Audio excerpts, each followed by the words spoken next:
I knew Thanksgiving would be uncomfortable, but I didn't expect my father to look me dead in the eyes right in front of the entire family and say, "Hailey, if you can't get your life together, maybe you should go live in the streets."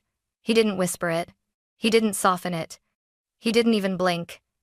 My sister hid a smirk behind her wineglass. My mother adjusted the napkins like she could fold the shame away, and everyone waited for me to break. But I didn't. I just smiled. Because none of them knew the truth. They didn't know I built 2 companies from scratch. They didn't know I earned $25 million last year. They didn't know I had already stopped needing anything from them long ago. I stood up, smoothed my coat, and walked out of that house quietly. 3 weeks later, they walked into mine. If someone had taken a picture of my family on Thanksgiving, just one single photo, they would have captured everything we wanted the world to believe. A polished dining table, golden candles, autumn garlands draped perfectly, and 5 people smiling like life had never touched them harshly. But pictures lie. And my family lived inside a lie so long they forgot it wasn't real. My name is Hailey Monroe, 31 years old, founder of 2 automation startups, owner of 3 properties, a woman who built her life from nothing but grit and late-night dreams. But to my parents, I was still the girl who never lived up to her potential. The girl they spoke about with sighs, not sentences. My father, Thomas, ruled the household with expectations carved in stone. My mother, Evelyn, upheld them with practiced grace. Together, they crafted a world where everything had to look perfect, even if it meant breaking me to keep the illusion alive. My younger sister, Lily, was the centerpiece of that illusion. Perfect posture, perfect smile, perfect life. If she tripped, they blamed the floor. If I tripped, they blamed me. I lost count of the times I overheard my mother whispering to guests, "Lily is destined for something special." Hailey? Oh, she's independent. She explores. Explores. As if my entire career was a gap year I refused to end. The truth is, I stopped needing their validation a long time ago. But children, no matter how old, remember the shape of the wounds their parents carve into them. And I remembered mine clearly. Growing up, I was the kid who preferred the garage to the living room. I'd take apart radios, computers, entire appliances if no one stopped me. At 12, I hacked together a functional home automation system using scrap parts. My dad unplugged it and said, "Cute hobby, now do something real." I learned early that I wasn't what they wanted, but I hadn't learned until Thanksgiving that I wasn't anything to them at all. As I sat at the far end of the table that night, barely within the warm glow of the chandelier, I watched the conversation circle around Lily like orbiting planets. "Your boutique looks stunning, sweetheart. The expansion will be wonderful. You've always had such talent." Meanwhile, my mother glanced at me only to pass the cranberry sauce. Then my father cleared his throat, leaned back in his chair, and looked directly at me. His gaze was heavy, like he'd been waiting for this moment. "So, Hailey," he said, voice sharp enough to cut through the chatter, "still drifting around? Still trying to figure out what you're doing with your life?" The room fell quiet.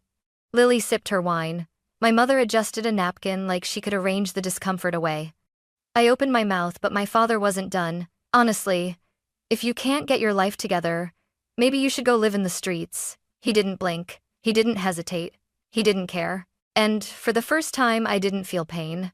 I felt clarity, pure, icy, crystalline clarity. They had never seen me. They never intended to. So I stood, smoothed my coat, and said quietly, "Thank you for dinner." I walked out of that perfect, staged home and into the cold November air, not realizing yet that walking away was the moment everything started changing. 3 weeks later, they would walk into my world. 3 days after Thanksgiving, the silence in my penthouse felt heavier than usual. Austin's skyline stretched across the windows, neat, bright, alive, while I moved through my home like someone drifting between 2 worlds. In one world, I was a CEO preparing for a product launch. In the other, I was the daughter my family pretended didn't exist. I was making tea when my phone buzzed. Chloe, my cousin, the only person in the family who had ever defended me, not loudly, not dramatically, but quietly, in the way that counts. I wiped my hands and opened her message. "Chloe. Hailey, are you okay?" "Me? I'm fine." "Why?" "Chloe. Because your mom has been talking." My stomach tightened, not from fear, but from a kind of exhausted anticipation. Talking. In my family, talking always translated to rewriting the truth. Me, what did she say now? A long pause. Then, Chloe. She told everyone at church that your businesses failed, that you're basically homeless, that you're sleeping on friends' couches until you figure yourself out. I froze. Homeless, failed, couch hopping. They didn't just insult me, they crafted a story. A narrative so vivid they could almost believe it themselves. I walked toward the window, staring out at the penthouse I renovated with my own earnings. The custom-built shelves, the imported marble counters, the panoramic view of the city I built my life in. Homeless. I laughed. Quietly. Bitterly. Me. I own 3 properties, Chloe. Chloe. I know. But they don't want to know. That sentence hit me like a blow I didn't expect. They don't want to know. Not they don't know. Not they misunderstood. But they don't want to know. Because knowing would force them to confront the truth, that the daughter they dismissed outperformed every expectation they had for their perfect one, that their golden child wasn't the one succeeding, that their scapegoat wasn't failing, and that terrified them more than any truth ever could. I leaned my forehead against the cool glass. Me. What else did they say? Chloe hesitated. Chloe. Your dad said he's worried you might cling to them financially. Your mom said they've done enough and you need to grow up. Grow up. The same parents who forged a narrative of my incompetence now painted themselves as victims of my imagined dependence. My chest tightened not from hurt, but from insult. And as if the universe wanted to twist the knife deeper, Chloe sent one more message. Chloe. Also, Lily's boutique? It's struggling, badly. Your parents said they're exploring funding options. I think they're planning something. Funding options. I knew exactly what that meant. In my family, funding options meant find someone to blame, find someone to use, find someone whose name could take the fall, and the person they always reached for was me, the daughter they belittled, the daughter they discredited, the daughter they privately depended on while publicly dismissing. I walked into my office and sat at my desk, fingers tapping slowly against the wood. They threw me out and immediately turned me into a tragedy. They humiliated me and immediately turned me into a burden. They rejected me and immediately turned me into something they could reuse. But this time, something in me hardened. A decision formed not loud, not dramatic, but cold and sharp like a blade forged in quiet fire. They wanted a story where I was the failure. They wanted a myth where they were the heroes. They wanted a world where I stayed small. But myths collapse, and lies unravel. 3 days after Thanksgiving, my parents rewrote my story. 3 weeks later, I would rewrite theirs. The Monday after Thanksgiving began like any other.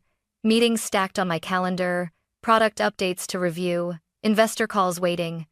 My world was moving fast, structured, alive. Nothing like the stagnant, suffocating version of me my parents liked to imagine. Around noon, I stepped out of a meeting and checked my inbox. That was the moment everything changed. A new email blinked at the top.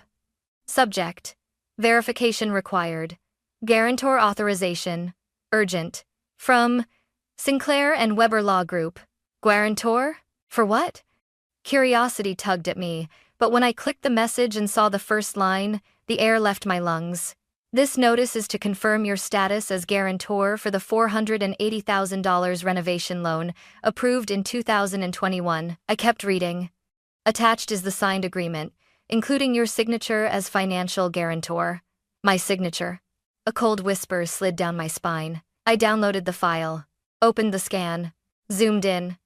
There it was, Hailey Monroe, written in a shape that tried to mimic mine but missed the rhythm. The strokes were wrong. The curve of the Y, the slope of the M. Someone had studied my signature but didn't understand it. They didn't need to understand it. They just needed it to look believable. My hands went numb. It wasn't a mistake. It wasn't miscommunication. It wasn't oversight. It was forgery. By someone who had access to documents with my signature on record. Someone close. Someone who assumed I wouldn't fight back. I stared at the screen, pulse hammering, the taste of betrayal thick on my tongue. My parents wouldn't. Would they? No, actually. Yes. Yes, they would.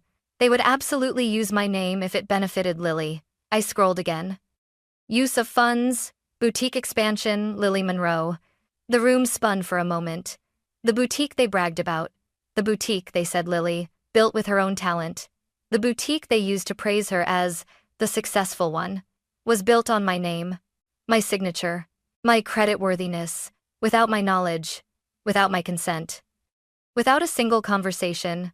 And now the loan was entering risk of default, meaning I would be legally pursued as the guarantor, meaning my assets could be targeted in recovery, meaning they had dragged me into a financial disaster. They architected and shielded Lily from responsibility entirely. I closed my laptop before I threw it. My breath came slow and deliberate. Not shaky, not panicked, controlled. Because this wasn't new. It was simply the first time I had proof. I dialed the number at the bottom of the email. A woman answered politely. I introduced myself. She confirmed the documents. Confirmed the signature on file. Confirmed the outstanding balance. Confirmed the risk of default. Her voice softened when she asked, "Do you believe your signature was used without consent?" A pause. Me, yes. She exhaled like she wasn't surprised. "It happens more often than you'd think," she said. "We'll send over everything you need to dispute it legally, but you should speak to your attorney as soon as possible." I ended the call and immediately dialed Daniel Briggs, my lawyer, the same one who handled my acquisitions and intellectual property filings. He picked up on the second ring. "Daniel. Hailey, you sound not like yourself." "Me. Someone forged my signature on a $480,000 loan." A beat of silence. Sharp, heavy. "Daniel, send me everything, right now." Within 10 minutes, we were on a video call. Documents spread across both our screens. Daniel's brows knit together deeper and deeper as he clicked through each file. "Daniel, this wasn't sloppy. This was deliberate." "Me. I know who did it." "Daniel. Then you know this won't be easy." "Me. I'm not looking for easy." He studied me for a long moment, long enough to see the resolve settling in my eyes. "Daniel, are you prepared to escalate this fully, including criminal implications?" "Me. They've been rewriting my life for years. Now they've tried to write it in my name." "Yes, I'm ready." He nodded, voice steady. "Daniel, then we start tonight." And we did. While my parents were probably telling someone that I was lost or struggling, I was gathering evidence, screenshots, dates, handwriting discrepancies, financial trails. Every truth they buried was clawing its way to the surface. They thought they could use me again. They thought I was still the girl desperate for approval. They thought forging my name would be just another secret they could hide beneath a polished family photo. They had no idea who I had become. And they had no idea that this time, I wasn't walking away quietly. Over the next 2 days, Daniel and I unraveled the truth thread by thread, each discovery tightening something inside my chest. Not grief, not shock, but a quiet, rising determination. The kind that doesn't scream. The kind that sharpens. By Wednesday morning, Daniel called again. I answered on the first ring. "Daniel. Hailey, I've gone through everything. I need you to hear this clearly. What your parents did wasn't impulsive. It was coordinated." I didn't reply. I knew. "Daniel, the loan officers believed you had personally attended the signing. They were shown an ID. Someone practiced your signature. Someone rehearsed your mannerisms. This wasn't sloppy. They planned it." I closed my eyes, letting the truth settle not like a wound, but like armor. "Me. What happens now?" There was a long silence on his end. "Daniel, if the loan continues sliding, the lender will look for a financially stable guarantor to assume responsibility. If you take over the debt strategically, you can gain control of the asset tied to it." "Me. Control the boutique property?" "Daniel. Essentially, yes. Convert their manipulation into your leverage." I leaned back in my chair, the Austin skyline glowing behind me. My parents wanted me small. They wanted me powerless. They wanted me dependent. But their entire plan was built on one miscalculation. They thought I still needed them. "Me. What do you need from me?" "Daniel. Your decision." "Me. Do it." My voice didn't shake. It didn't rise. It settled, cold, certain. Because for the first time in my life, I wasn't playing defense. We began immediately. Daniel drafted formal letters challenging the signature, a legal request for authentication records, and a preliminary alert to the lender about potential fraud. But alongside that, quietly, Discreetly, we initiated the process to position me as the acquiring party when the loan inevitably defaulted. While my parents lived in denial, we worked with precision: financial analysis, ownership structures, future sales scenarios, lease term options, exit calculations. Every document they forged became another piece of evidence strengthening my position. Oddly, I felt calm, almost eerily calm. Pain reacts, clarity plans, and I was done reacting. That night, while reviewing a spreadsheet of projected losses Lily's boutique had racked up, I caught myself whispering aloud, "You should have left me out of your mess." Because that was the truth. I hadn't asked for this. I hadn't sought revenge. I hadn't wanted anything from them, not money, not attention, not redemption.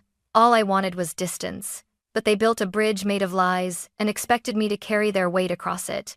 Not this time. Around 11 p.m., my phone buzzed again. Daniel, one more thing. The lender is concerned. They've already flagged the loan as unstable. It's slipping faster than expected. Meaning? Daniel, you could gain control sooner than we planned. I nodded, absorbing the shift.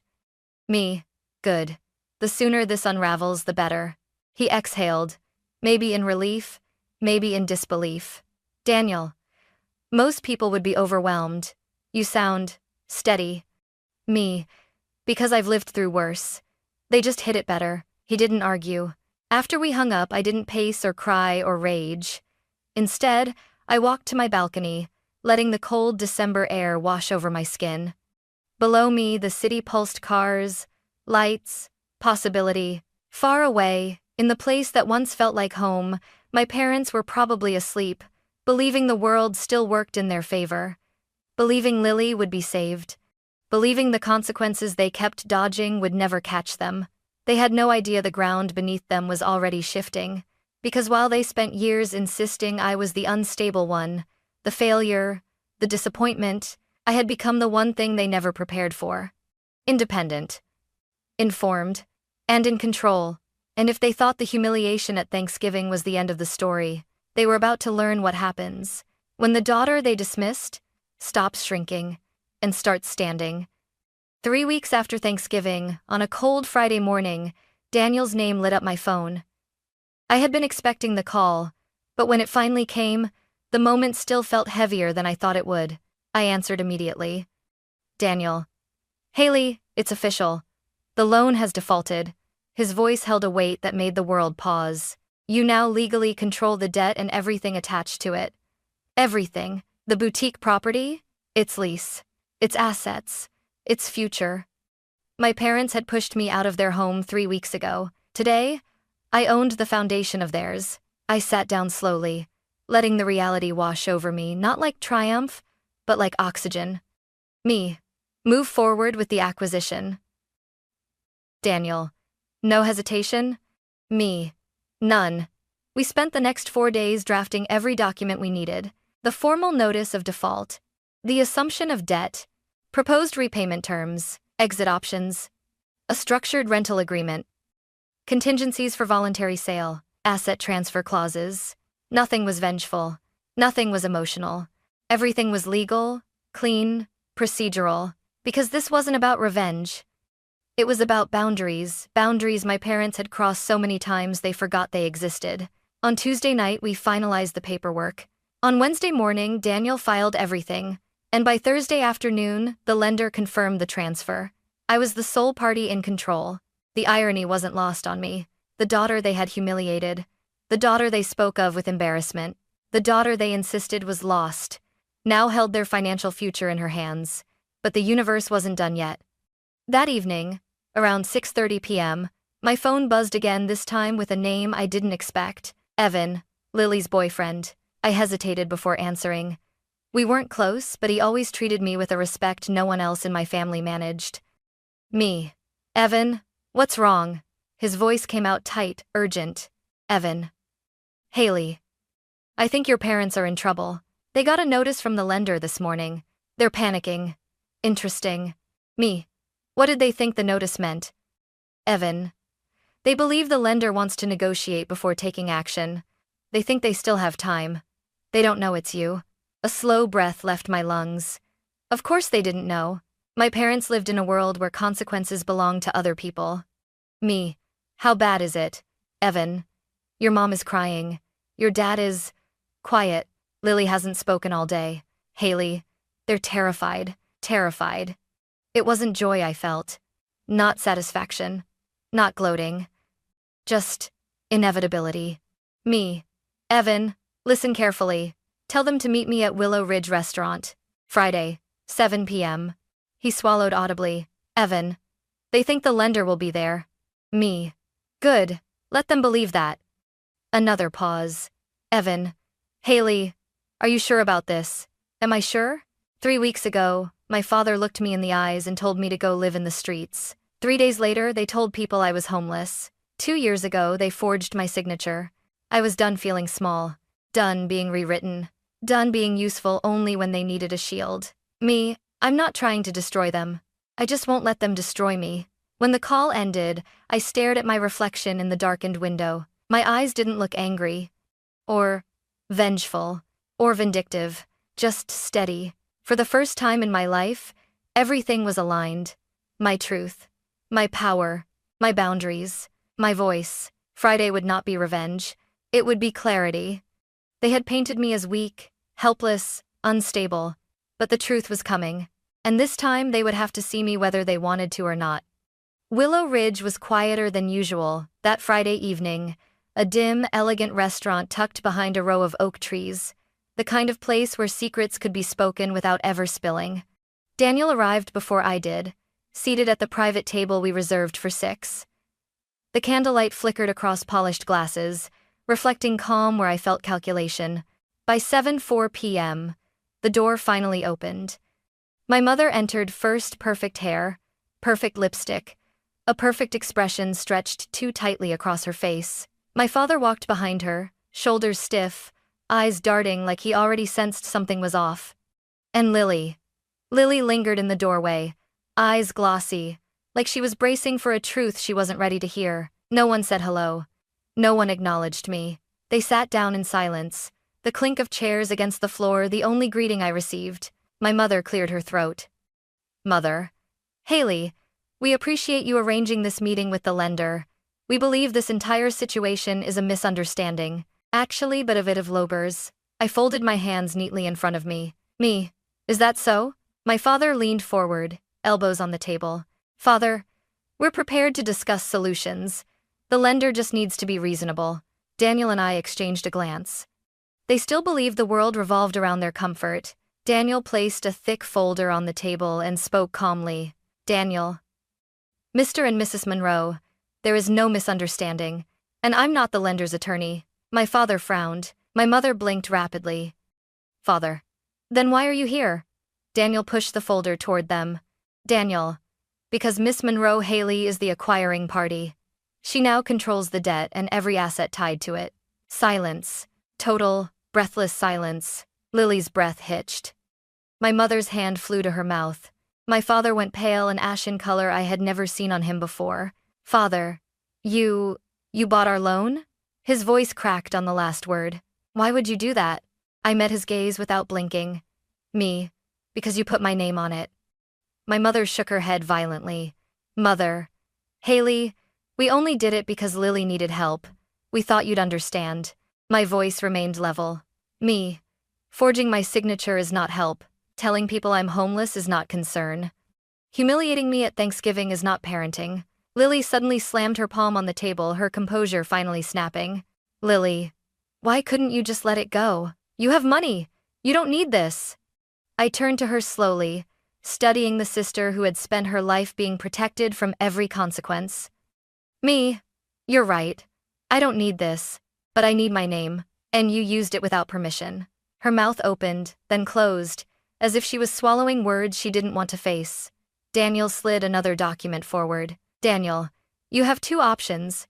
1, sell the property and fully resolve the debt. 2, Miss Monroe assumes ownership, and you may remain as tenants under a structured rental contract. My father stared at the papers, horrified. Father, we have to rent our own building? Me. It isn't your building. Not anymore. My mother's composure splintered. Tears welled in her eyes, not remorseful tears, but fearful ones. Mother, We're your family. Hailey, how can you do this to us? I leaned forward, voice steady as steel. Me. You taught me exactly how. The night you told me to go live in the streets, the years you pretended I was nothing, and the moment you forged my name because you assumed I'd never fight back. My father swallowed hard, his hands trembling. Father, what do you want from us? Me. Nothing. Not forgiveness. Not apologies. Just accountability. Lily looked at the documents again, eyes wide with disbelief. Lily, you're ruining everything. I shook my head slowly. Me. No. I'm ending what you started. Daniel closed the folder with a soft thud. Daniel, you have 7 days to decide. We recommend you start immediately. No one moved. No one fought. No one argued. The illusion of power they clung to for years had collapsed in a single evening. When they finally stood to leave, they looked smaller, fragile, almost. My mother wouldn't meet my eyes. My father shuffled like he carried the weight of every choice he had made. Lily paused at the doorway, voice trembling. Lily, you could have helped me. I didn't soften. Not anymore. Me. I did. Just not the way you wanted. And as the door closed behind them, I realized something. This wasn't vengeance. This was closure. This was the moment I finally stepped out of the shadow of the family that never saw me and into the life I built for myself. The 7 days that followed were quieter than I expected. No screaming phone calls, no desperate messages, no attempts to twist the narrative. Just silence. Heavy, echoing silence. Daniel forwarded updates each morning. Clinical, cold, precise. Day 2, the Monroes requested additional documents. Day 4, they contacted a financial advisor. Day 5, they attempted to renegotiate with the lender but were rejected. Day 6, they asked about extensions, none were granted. And then, on the 7th day, at 9:12 a.m., the message arrived. They chose to sell the property. I stared at the email for a long moment, absorbing the finality of it. The building they'd poured their pride into, gone. The boutique they used to parade as Lily's achievement, lost. The image they'd curated for decades, fractured. The consequences they avoided for years had finally found them. Daniel called a few minutes later. Daniel, they made the right decision. Selling clears the debt entirely. Your name is formally released from every tie. Me. Good. There was no triumph in my voice. Just steadiness. Daniel. Hailey, are you okay? I exhaled slowly. Me. I'm exactly where I need to be. He didn't push further. He didn't need to. 2 weeks later, Lily's boutique shut its doors for good. The announcement came through an online post, a soft pastel graphic with cursive text. Sometimes chapters close to make room for new beginnings. No mention of the loan. No hint of the forged signature. No sign of accountability. Just a curated ending to match the curated life she'd always lived.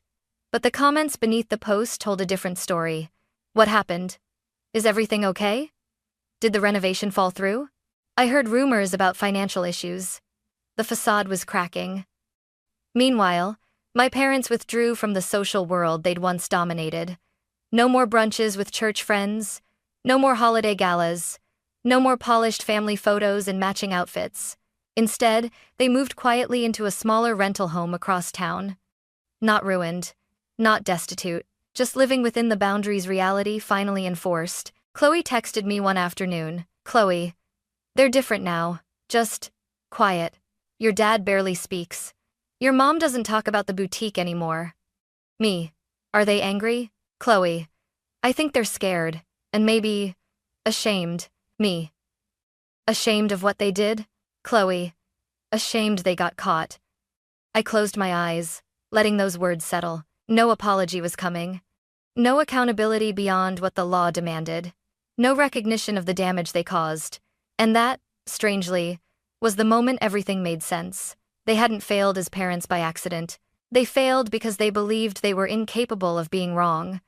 But I was done carrying the weight of their denial. One evening, as winter settled over Austin, I walked along the riverfront alone.